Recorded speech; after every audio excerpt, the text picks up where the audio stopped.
Okay, so I'm sure we're going to have some people join us either in here or online.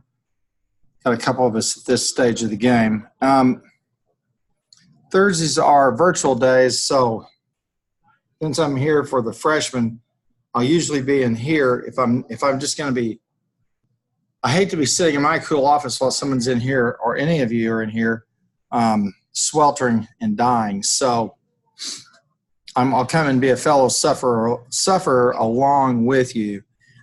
Now, what I want to do today is basic about 2 or 3 things. First, to make sure that we know where we are in terms of the course, what's going on. There's Dr. Green. He's here. Hey, I moved my class in this room. That's a mistake. It's hot in here. Dr. Green is letting us know he's made a mistake. I moved my class in here because that was cool. Well, if you pay $50, we'll issue a bathing suit or a robe. I mean, I can just, and you go to your office. It's just us. No, I'm here. If you're here, I'm going to suffer with you. Right. I'll never ask you to do anything I wouldn't do I'd rather just myself. pull it up at my apartment. Oh, well, tell what we're going to do, folks, today, because it's so hot in here, and we've got so few who've joined us yet. We're not going to take too terribly long, so we'll go about 35 or 40 minutes, okay? At the very, very, very most. But I wanted to just make sure that everybody knows what's going on in terms of the assignments.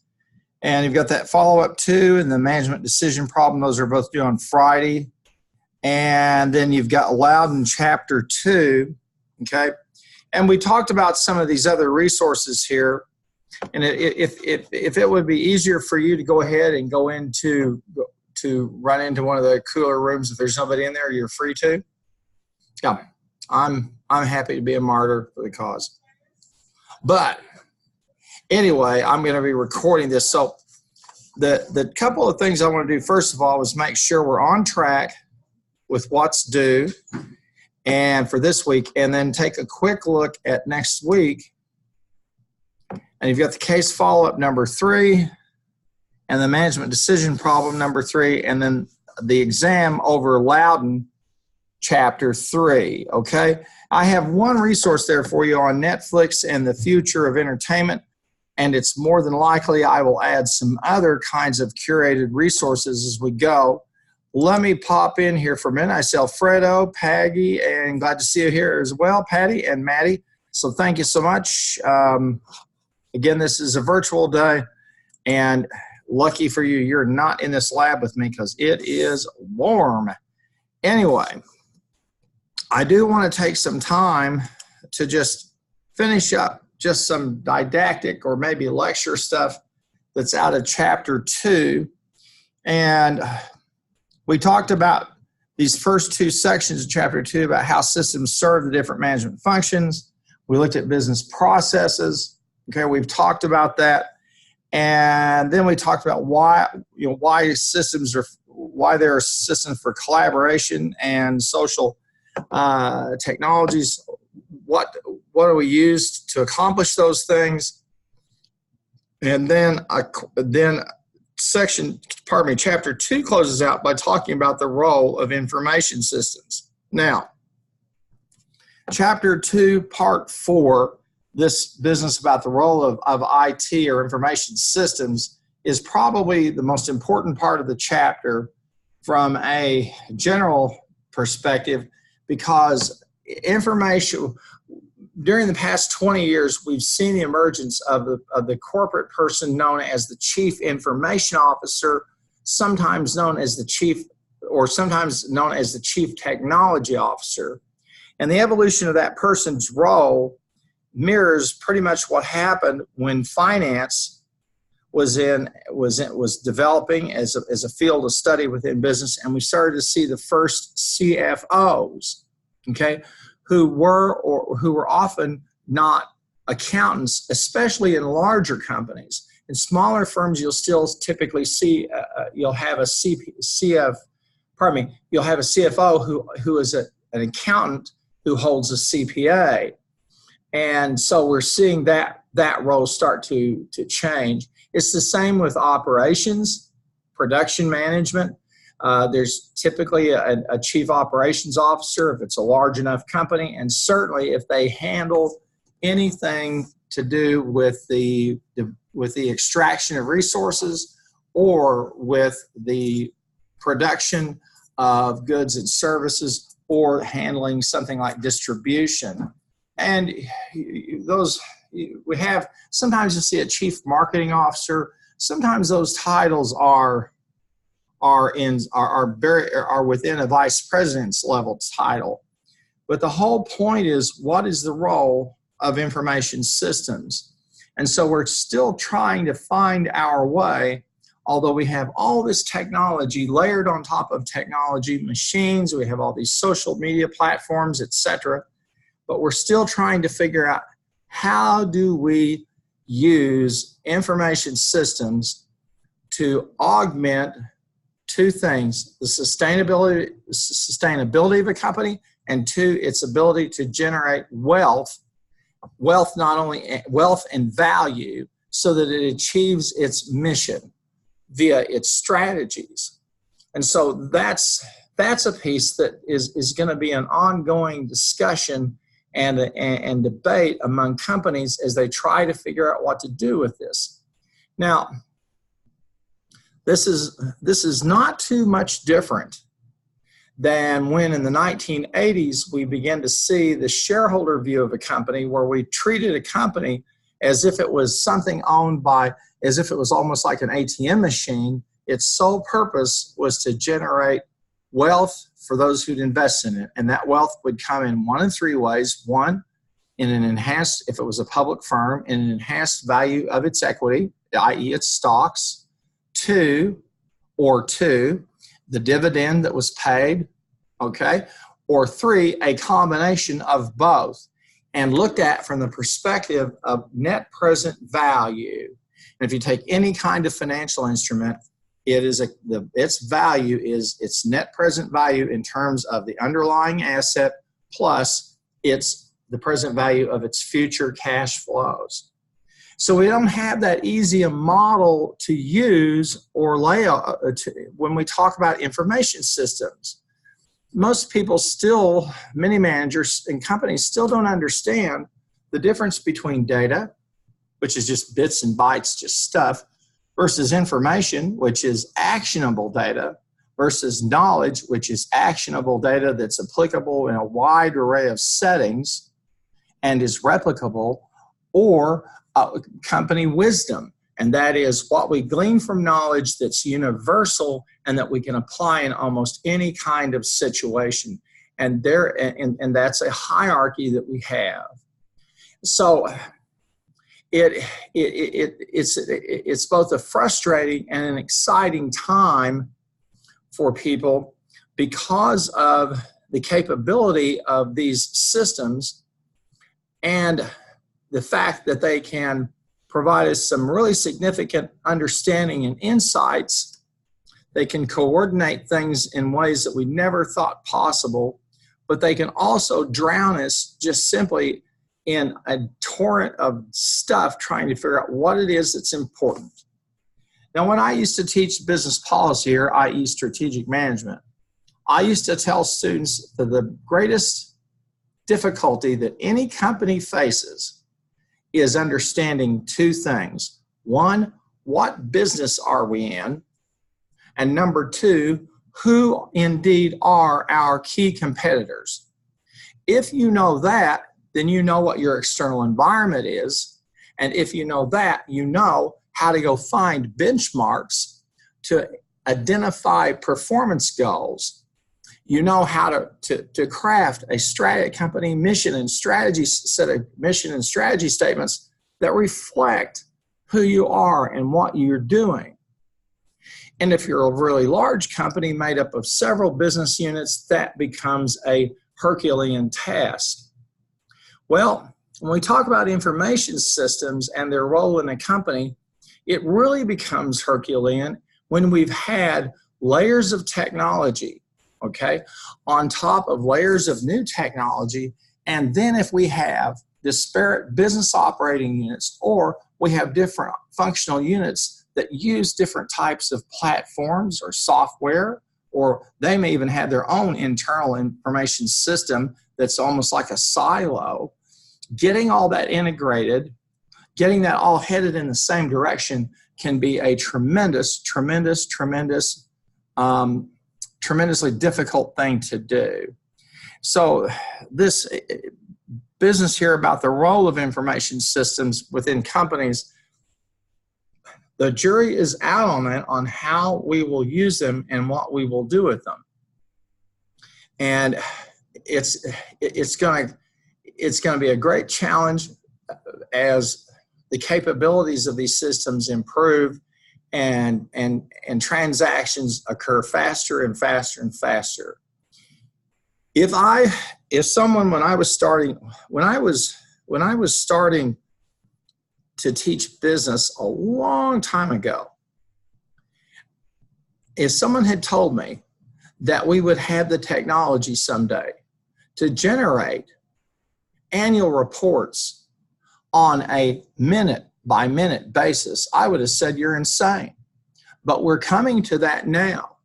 We have the capabilities, especially for traded companies, to generate report data by the hour. So we would have basically an annual report where they could do it within a week. That's a whole lot different than once a year. And if you ever listen into some of these earnings calls, or you study the market, you're a finance major, and you look at how these companies interact with the people who've invested in them, there's that pressure to perform, and there's that pressure for quick results, and there's that pressure for the metrics that show they're headed that way. Finance, okay, boils down to one proposition. How do I take the money and use it and leverage it to get operational leverage that generates more money? That's the bottom line. That's really, in terms of financial management or running any company.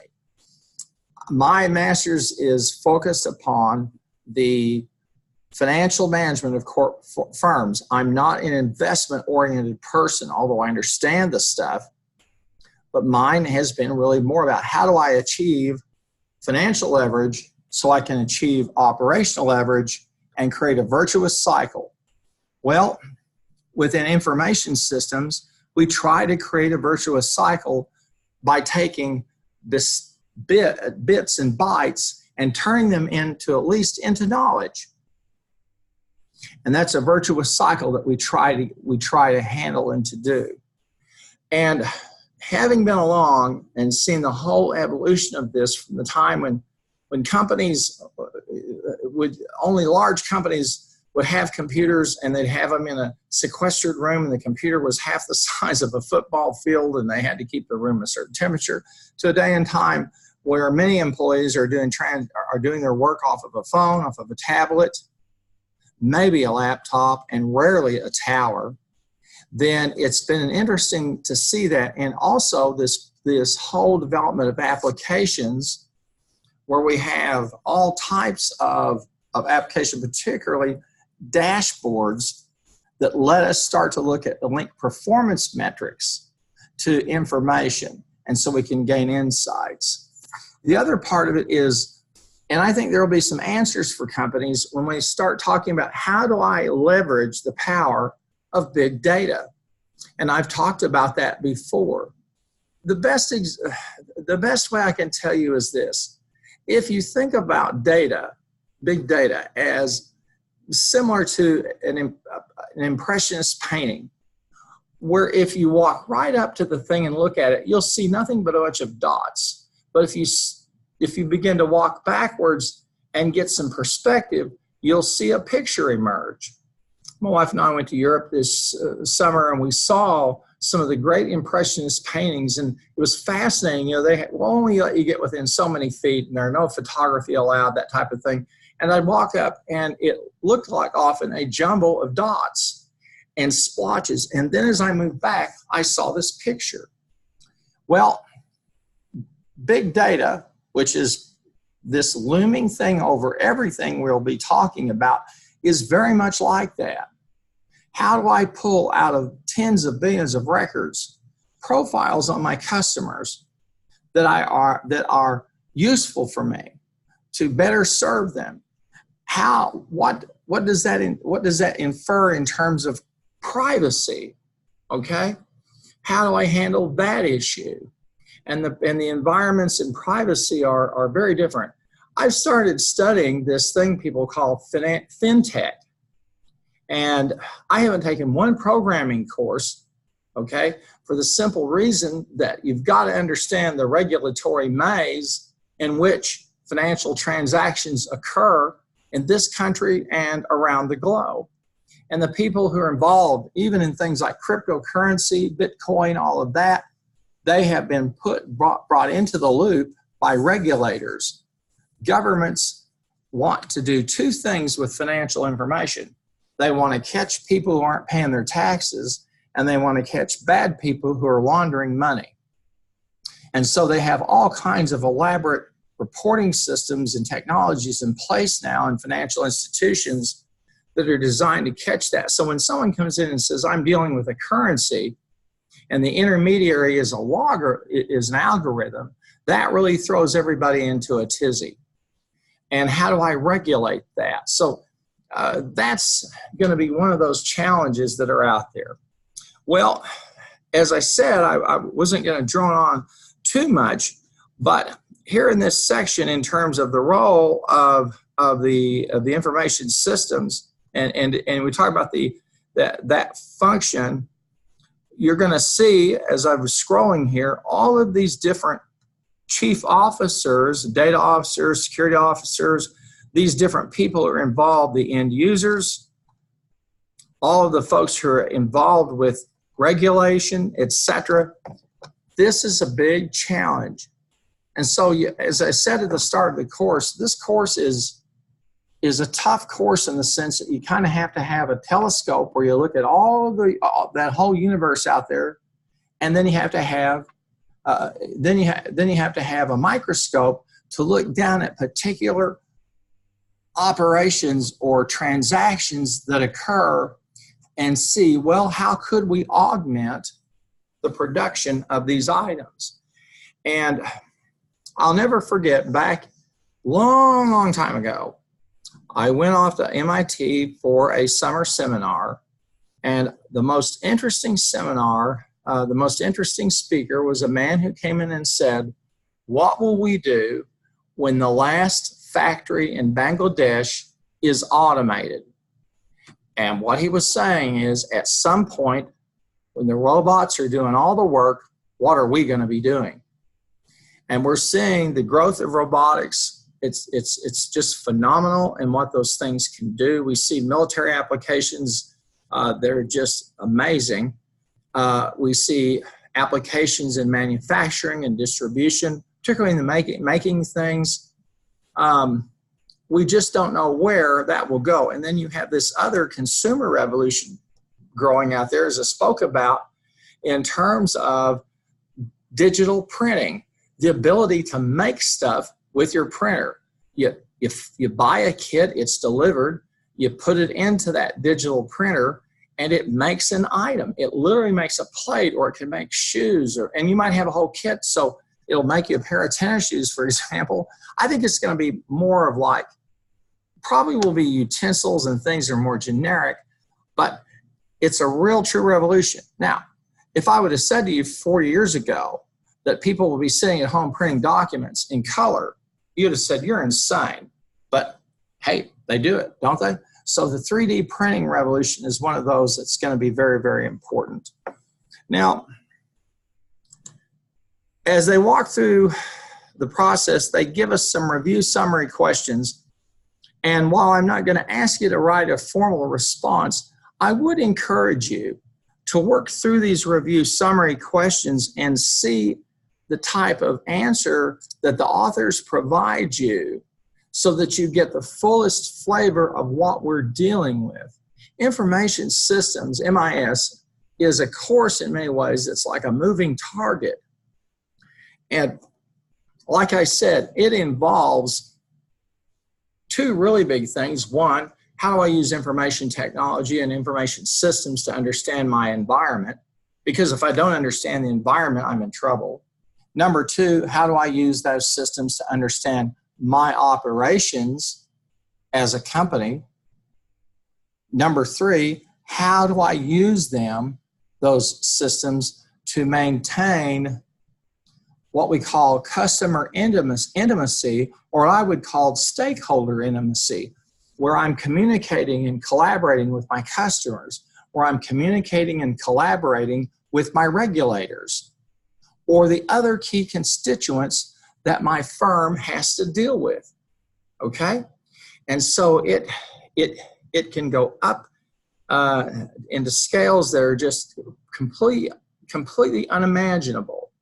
So I wouldn't be doing justice if I were to tell you that you could understand MIS just by memorizing some stuff and doing some cases. It's an ever evolving issue. Right now, the big issue is, of course, security, data security, privacy, and who knows where that's all going to go.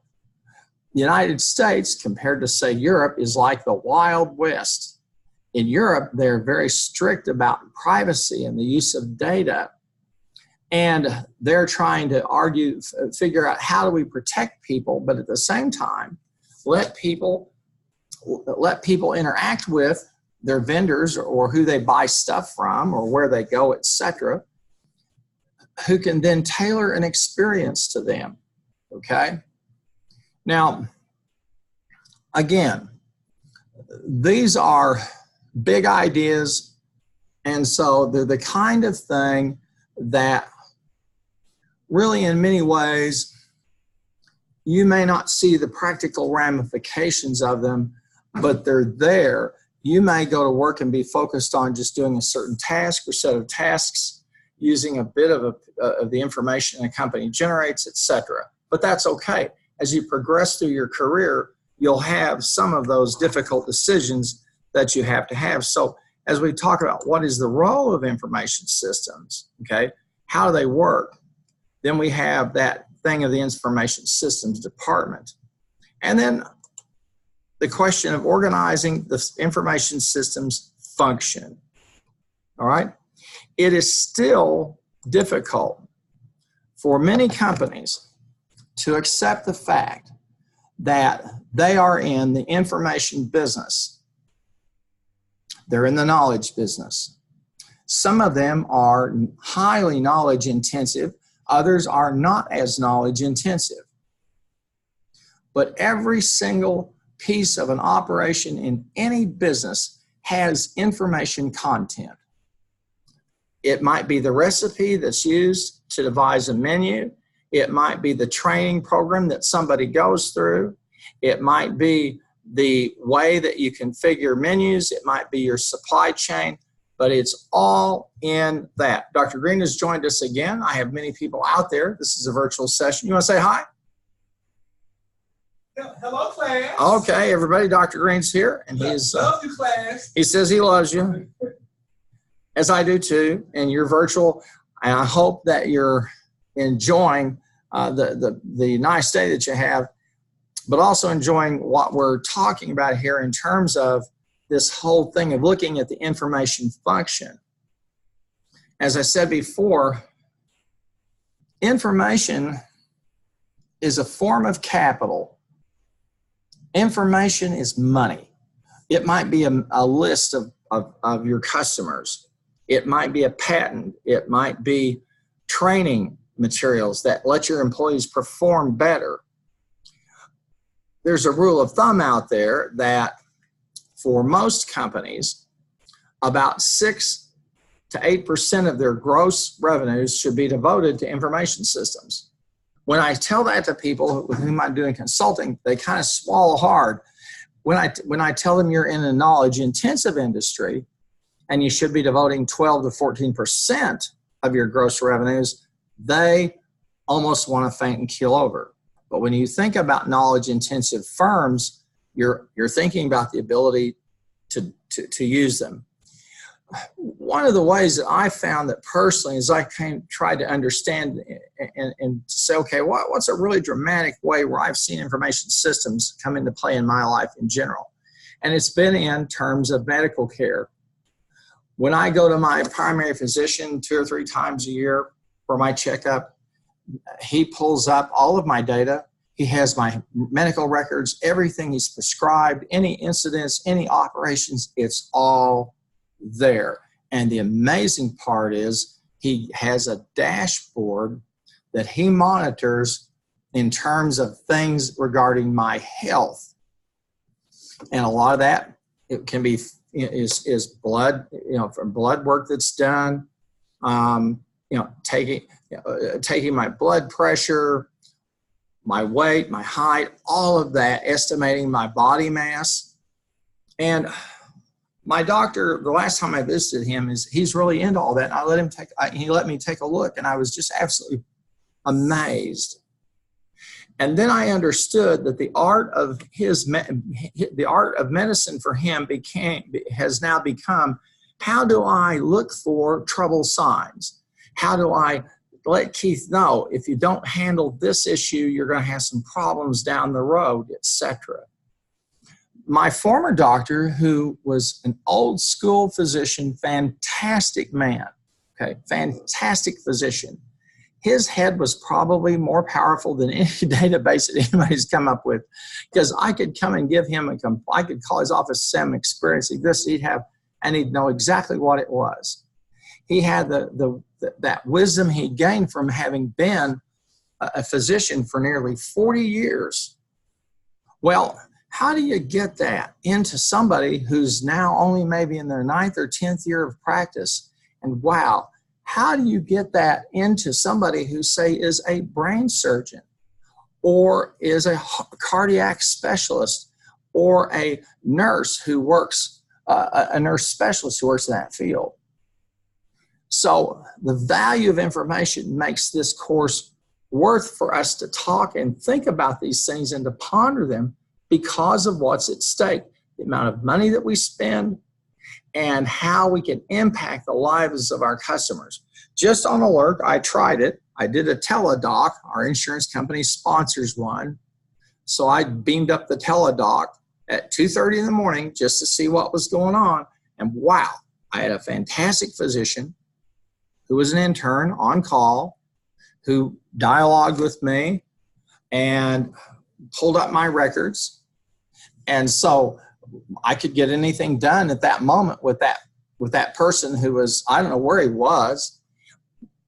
So this semester I've started a thing called Teleprof, and you'll see it on my schedule. And that is, you can make an appointment with me, and I'll do a screencast or a face-to-face meeting like we've got here, a virtual meeting. And I can do everything I can do in my office here in Bailey, except wet sign a document. Otherwise, I can do just about anything else.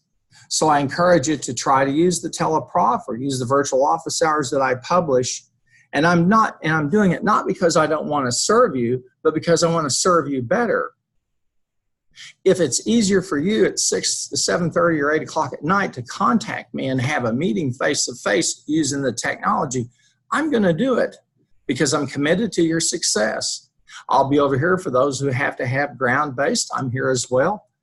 So trying to balance a mix of those two, I'm exploring some of these things like these types of broadcasts, screencasts, to see how this all works and what we can do, and how we can use this mixed hybrid format to better serve you, especially those of you who have to travel and be gone, who are in athletics and you have to travel, or those of you who work and have to be at work, so you can't maybe go to daytime classes, or you can make one a week and your boss will let you, then you got to be looking at the screencast for the other.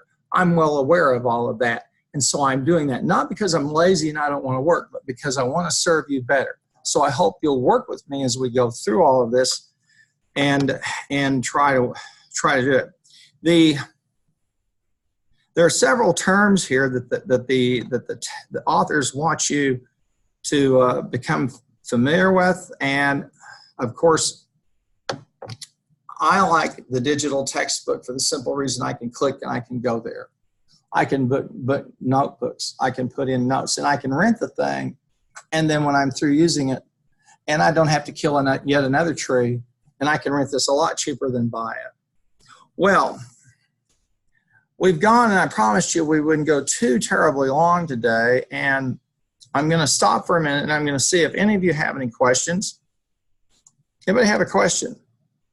I see Alfredo, I see Blake, Maddie, Patty, Taylor. Any questions, anybody?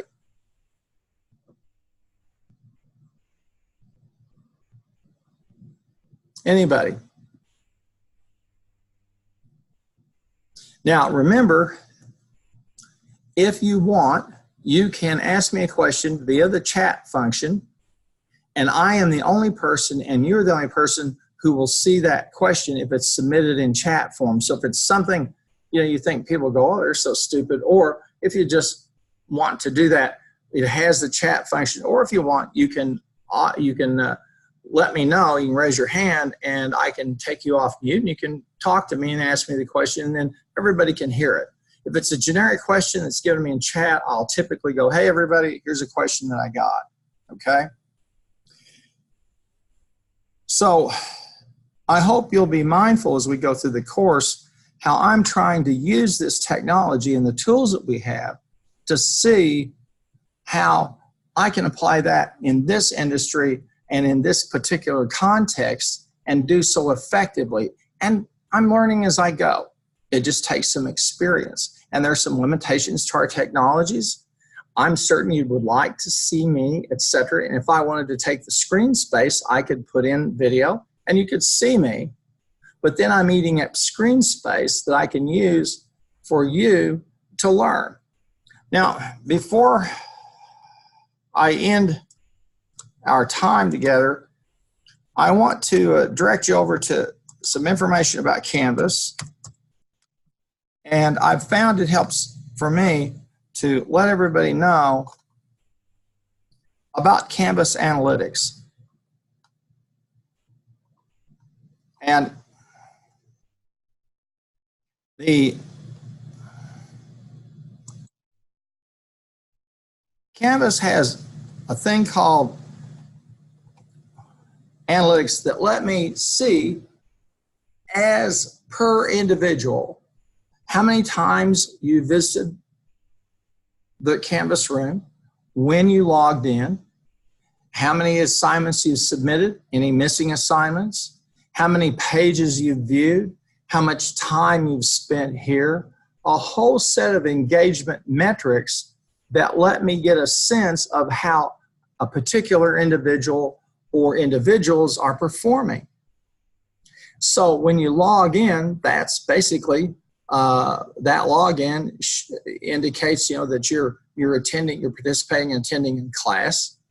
Then as I look at some of those other kinds of data from the analytics, I'll see how much time you're spending and when you were here, when you logged in, how many pages you viewed, etc.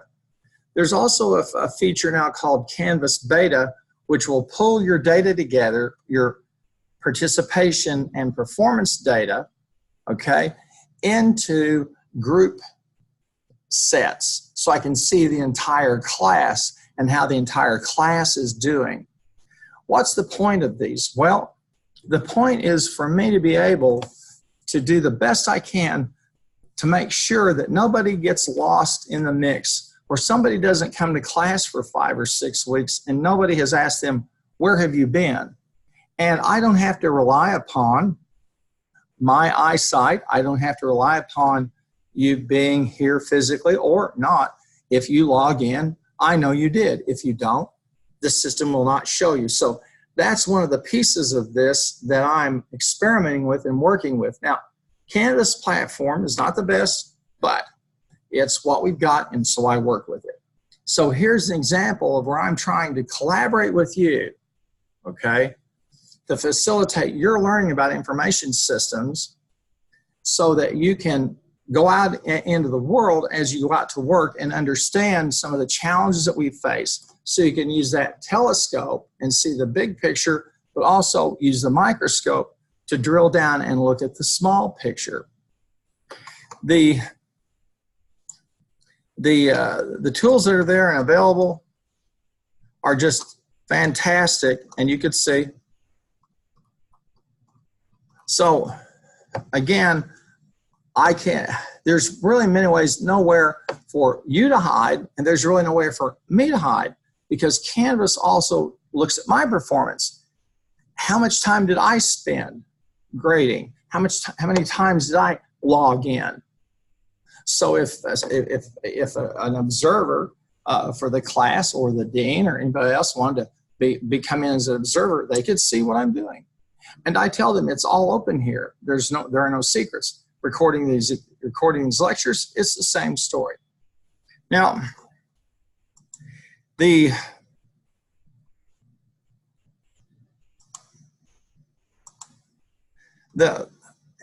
as we end up with this chapter 2, right? And the authors ask the question, why do we build these collaborative or use these collaborative platforms? Why do we use Twitter? Why do we use Facebook? Why do we use FaceTime? Why do we use Skype? Why would we use webinar technologies like Canvas? What's the point? Well, the point is that we can collaborate much better. And it's especially the case because we have talent strung all across the globe. If you went to work today, for example, at Google, they're going to tell you, stay in Oklahoma because we can't afford to pay you if you want to live in California because the homes are so expensive in Northern California. So work out of your home. It would be the same if you work for Facebook. They'd tell you the same thing. And they know that there's talent all over the world.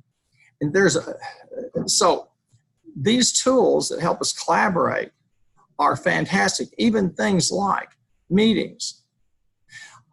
I attend big university meetings, okay?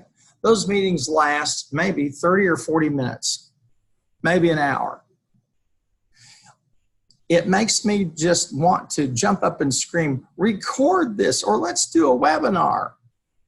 So we can stay in our offices, see the thing, and not spend 30 minutes getting back to our offices, talking and chatting, or record it for us to see, and let's vote on stuff up and down, vote electronically, that type of thing. It drives me crazy.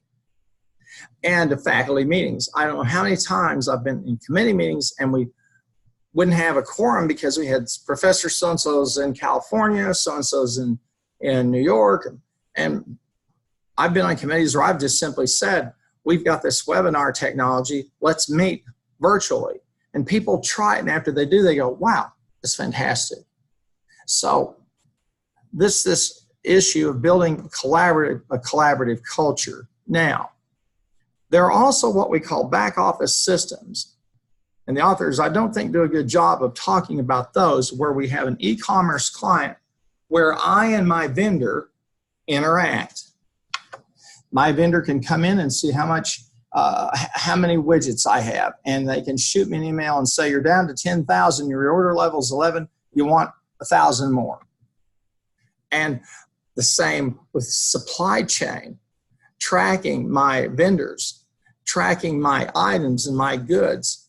The thing that you get from UPS or that says, hey, your stuff will be delivered in an hour, it's one of the best examples of that, and I think that just it's so cool, is Sonic. Of all people, if you drive up to Sonic, you place your order, and then the little thing on the bottom starts and it says your order is being prepared, and then it says Joe's bringing your order.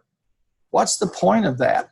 Very, very subtle, but important, so that Sonic will fill the dead time of the queue that you experience when you pull up with 50 other people and order something.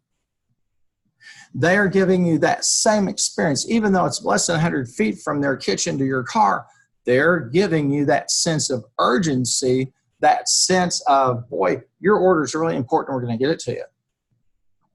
If you look at their menu and you see the technologies that they use, they take your credit card, you know, the whole bit. You talk to a human being, you place your order, everything. They have really infused technology into that operation, and it's just absolutely amazing. And I'd love to let me get in the back of their stores one of these days and see how they handle storage, how they handle supply chain and all that. They have to be absolute masters at it. So we can see those benefits we get from collaboration, and especially around business processes. Then the last part of the chapter talks about the tools and technologies for collaboration, email, instant messaging, wikis, virtual worlds, all of those kinds of platforms people are using. And here's what I think here's a checklist for managers, okay? And let's take a look at this, and then I will shut up because I will have covered what I really wanted to get covered with you today. If you look at this, we're looking at time and space in terms of collaboration and social tools. And we have the time dimension up here. We have the same time where everybody's together, and that's what we call asynchronous. Then we have everybody comes in at a different time, and they look at a movie or they look at a video. They're not all watching it. That's called asynchronous. Then notice here on the y-axis, we have they're in different places or they're in the same place.